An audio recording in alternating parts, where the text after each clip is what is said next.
ಬಂಗಾರ ಸಮಾಜದ ವತಿಯಿಂದ ದಸರಾ ಹಬ್ಬದ ಸಂಭ್ರಮ, ಮಹಾತ್ಮ ಗಾಂಧಿ ಹಾಗೂ ಲಾಲಬಹದ್ದೂರು ಶಾಸ್ತ್ರಿಯವರ ಜಯಂತಿ ಮತ್ತು ಮಹಿಳಾ ಹಾಗೂ ಯುವ ಘಟಕಗಳ ವಿದ್ಯುಕ್ತ ಚಾಲನೆ, ಸಾಧಕರಿಗೆ ಸನ್ಮಾನ ಸಮಾರಂಭ, ಬಸವಣ್ಣನ ವಚನಗಳನ್ನು ಪಠಿಸಿದ ಮಕ್ಕಳಿಗೆ ಪ್ರಶಸ್ತಿ ಸಮಾರಂಭ YWCA ಸಭಾಂಗಣ ಕೋರಮಂಗಲ ಪೊಲೀಸ್ ಠಾಣೆ ಪಕ್ಕದಲ್ಲಿ ಏರ್ಪಾಡಾಗಿತ್ತು. ಸಮಾಜದ ಡಾಕ್ಟರ್ ಶ್ರೀ ಬಸವರಾಜ ಆರ್ ಕವಿಶೆಟ್ಟಿ, ವಿರೂಪಾಕ್ಷಪ್ಪ ಹಾಗರಗಿ ಅವರು ಅತಿಥಿಗಳಾಗಿ ಭಾಗವಹಿಸಿದ್ದರು ಮತ್ತು ಪ್ರಶಸ್ತಿ ಪ್ರದಾನ ಮಾಡಿದರು. ಯುವ ಘಟಕದವರು ತುಂಬಾ ಮುತುವರ್ಜಿ ವಹಿಸಿ ಕಾರ್ಯಕ್ರಮ ವ್ಯವಸ್ಥೆ ಮಾಡಿದ್ದರು. ಸಮಾಜದ ಕಾರ್ಯದರ್ಶಿ ಡಾಕ್ಟರ್ TS ಪಾಟೀಲ್ ಹಾಗೂ ಉಪಾಧ್ಯಕ್ಷರಾದ ಶ್ರೀ ಜಗದೀಶ ಬಣಗಾರ ಅವರು ಸಮಾಜದ ಅಭಿವೃದ್ಧಿಗೆ ಸಂಬಂಧಿಸಿದ ಹಲವು ವಿಚಾರಗಳನ್ನು ಹೇಳಿದರು.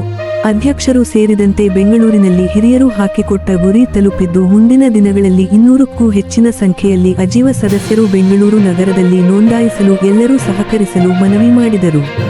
ಇದೇ ಸಂದರ್ಭದಲ್ಲಿ ನವಿಲೆಯ ಶ್ರೀ ಜಡೆ ಶಂಕರ ದೇವರ ದೇವಸ್ಥಾನದ ಆವರಣದಲ್ಲಿ ಪ್ರತಿ ತಿಂಗಳು ಅಮಾವಾಸ್ಯೆ ದಿನ ದಾಸೋಹ ಸೇವೆಯನ್ನು ಸಮಾಜದ ವತಿಯಿಂದ ಮಾಡಲಾಗುತ್ತಿದ್ದು, ಹೆಚ್ಚಿನ ಸಂಖ್ಯೆಯಲ್ಲಿ ನವಿಲಿಗೆ ಆಗಮಿಸಿ ದರ್ಶನ ಪಡೆದು ಪ್ರಸಾದ ಸ್ವೀಕರಿಸಿ ದೇವರ ಕೃಪೆಗೆ ಪಾತ್ರರಾಗುವಂತೆ ಕೋರಿದರು.